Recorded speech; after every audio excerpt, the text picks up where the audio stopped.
Welcome back to It's Culture Podcast, a special episode tonight. President Biden has decided that he was going to drop out of the election and endorse Kamala Harris as vice presidential pick for the nomination weeks before the Democratic National Convention. So we're going to talk about that, the ramifications behind it, everything else that's going on, the news that's coming out of certain camps. And we're going to talk about how this affects the elections moving forward. But first, if you do me a favor, hit the like button, hit that share button, hit the subscribe button, and hit the notification bell so you can get all the updates. And as I say on all my shows, thank you all for tuning in and rocking with your boy. But hit that subscribe button if you're not already subscribed. Help me get to 3,000 subscribers. We're on our way, so just help me out. So now, as I said earlier, the president, Joe Biden, has decided to drop out of the race. Now, this doesn't come to my surprise at all, because everybody in the world saw on June 27th that he didn't have it. But this started way before June 27th. Now, let me explain this to you all. All right? Let's go back to the election in 2020. When Joe Biden started his campaign, he was in 5th place in that race. When they left Iowa and New Hampshire, he was still in 5th place. And then Jim Clyburn decided to do the most egregious thing that I think you could do in an election. He endorsed, as a sitting congressperson, he endorsed Joe Biden, and that ultimately led to him winning South Carolina, flipping his entire campaign and becoming the Democratic nominee for president, ultimately winning the election in November of that year. But Joe Biden said something when he ran for office back in 2020. And he said that he was going to be a bridge to the new generation, that this was only going to be 4 years.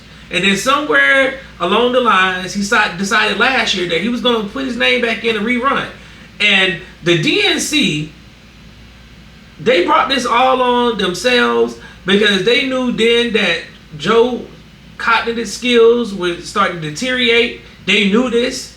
They hid it from the public. They lied to the public. They didn't allow any challengers to primary him. That's why Robert Kennedy ended up becoming an independent and running as a third party, because they realized that the Democrat National Committee was not going to allow a primary.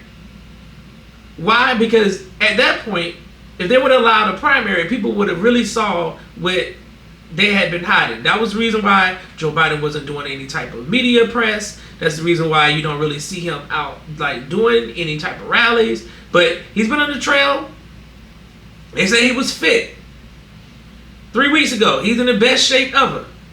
And then all of a sudden, June 27th happened. He goes into a debate and he's incoherent, said that he was quote unquote tired.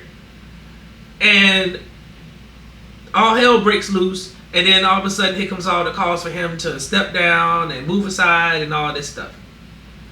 The voters still didn't have a say in this, because as far as Joe was concerned, he was still running. I'm still running. We riding with Biden. We riding with him. And the big mega donors, those big white liberal mega donors, said, "Oh hell no, this is our party. You're going to step down." And I knew it was over, really over, when the former President Barack Obama came out and he made his declaration that Joe should step aside. I knew then, earlier in the week, that this was only a matter of time. So he drops out of the race, endorses Kamala Harris for president.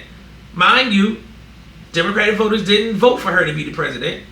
If you go back to 2020, Kamala Harris was not popular when it came to the election. So much so that Tulsi Gabbard eated her in that infamous video during the debate where she challenged her on her record on criminal justice. A couple of days later, Kamala Harris drops out of the race because she don't have no money. But now they all are endorsing her and riding with her. Mind you, we still haven't heard any type of agenda. This is what happens in the black community. We just go vote on skin color. Damn a policy. They black, we up, up check. That's why we got the crap going on in Chicago. That's why we got it going on in Dalton, in Thornton Township. That's why it's going on down in Atlanta. Because you all consistently do this to our community. You vote based on skin color. Now, last night, they had a bunch of women come on a Zoom call. I heard it was 40,000 black women who came on the call, and somehow or another they raised over $50 million for a candidate. Not $50 million to help the black community. $50 million for a candidate. Now, the same thing's going to happen tonight. Pastor Jamal Bryan and Roland Martin and Bakari Sellers are hosting the town hall, and they're probably going to do the same thing to see if they can match the money. But none of these tethers and these bootlicks have sat up here and said what it is that she is offering us as black folks. Y'all to raise all this money. Y'all ain't helping the community at all. If you could raise $50 million in one night for a presidential candidate, you could raise $50 million to help out some of these black communities that are struggling with gentrification and being outsourced and homelessness. But we're not tackling the issues inside the community. Y'all just want people just to get browbeaten to vote party lines for nothing. For nothing. Now, I'm not saying that Kamala Harris is a bad candidate. I'm not coming out here, I don't profess to any candidates. But what I will say is she is on record saying that she's not going to do anything specifically for black people. That came out of her mouth. That's not a conspiracy. That's not a right-wing talking point. That came out of her mouth with her interview with the Griot.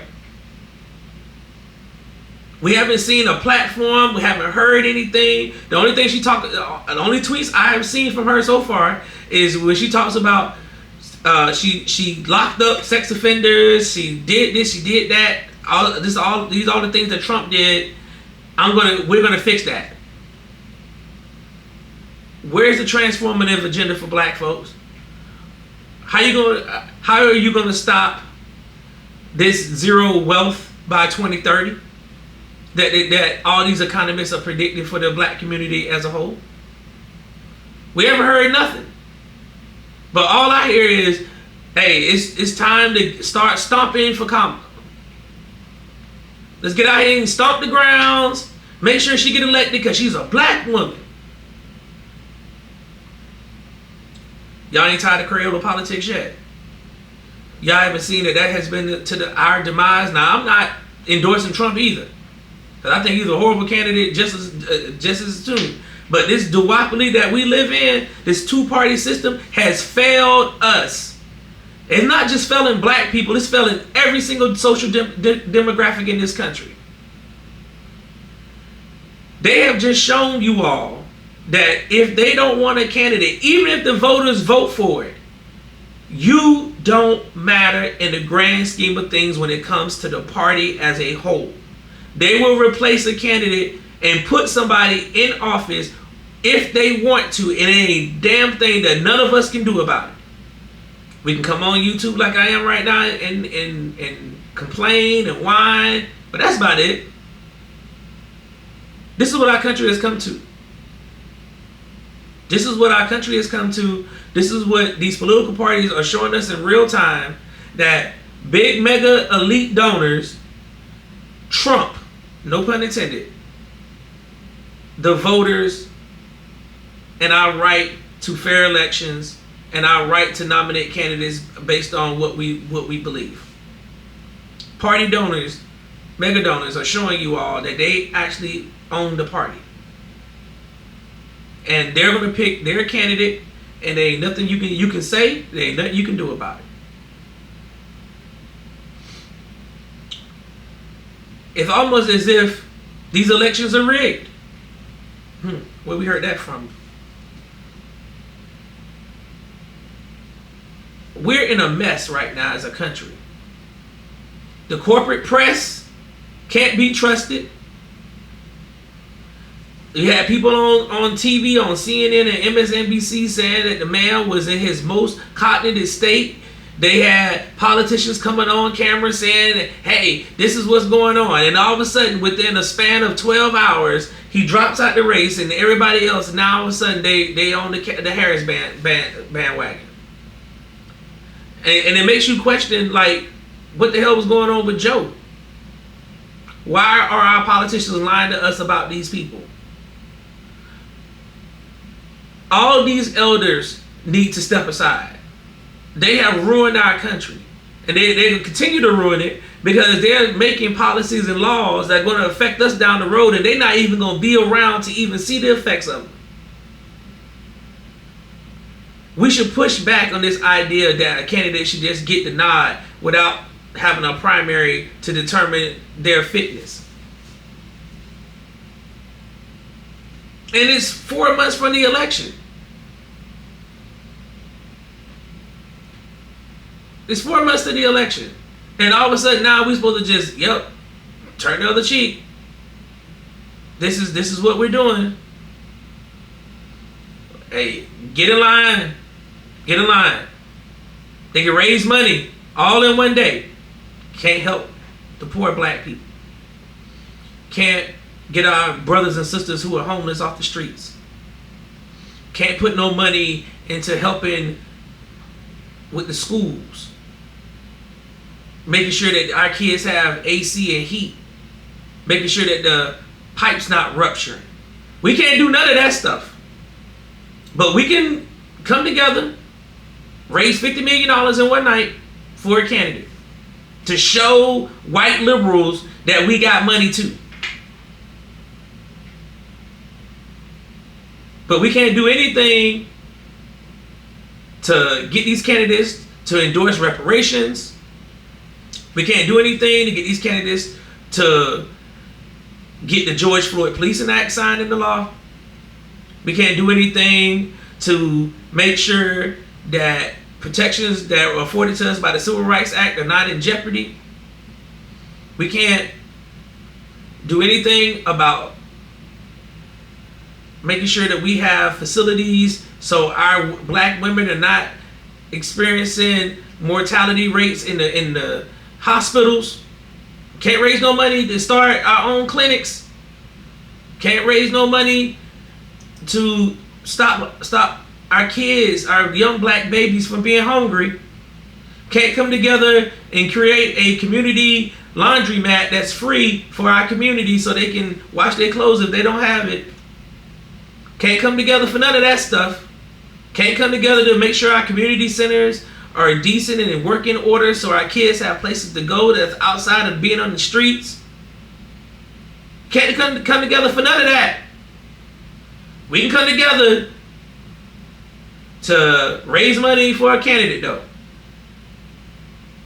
And I blame black folks. Blame black folks. My fraternity has already came out in support of voting and all this other stuff. Like, how are you speaking for me? And that's the question I got for all the D9 presidents. How are you speaking for your body? Where everything needs to be for a vote. You can't go out here and endorse somebody without talking to everybody at large. And as a nonprofit, why are you endorsing candidates anyway? You shouldn't even be in the political space. That's a violation of your 501c3. You're not a lobbying organization. You're not a C4. You're not supposed to be doing no type of political work. Educational, yeah. But political work? Lobbying? No. No. That violates your entire nonprofit status. So, what do y'all think? What do y'all think about Joe Biden dropping out? Do y'all think that the Democrats deceived the public at large? And they knew this a long time ago and thought that he was just going to go get elected and then he was going to die in office, and they were just going to promote Kamala in office like that because they know that her polling is horrible right now against. They've been trying to come up with these scenarios, different people. All of them poll horribly against Trump. And the one thing you can give the Republicans credit for is that they may have been never Trumps, but they never Democrat more than they never Trump. They seem to be able to be organized and have an agenda and push it. For some reason, Democrats don't have one. Everything is we're not the other party. They never talk. They can't talk about accomplishments because they don't have it. Can't talk about it. Student loan debt, a program that has already been in place, and you have to pay your loans over 10 years before they forgive the rest of it. Even though a standard repayment plan was supposed to have you pay your loans off in 10 years. You make 10 years, 120 consecutive payments, and we wipe away everything else. All they doing is wiping away the interest because you've already paid the principal back in full. That's why I've always been an advocate that the federal government should not be able to make money off of money that you borrow from it because we pay taxes. So if I want to go to college and I'm taking out student loans, it should be at a zero interest.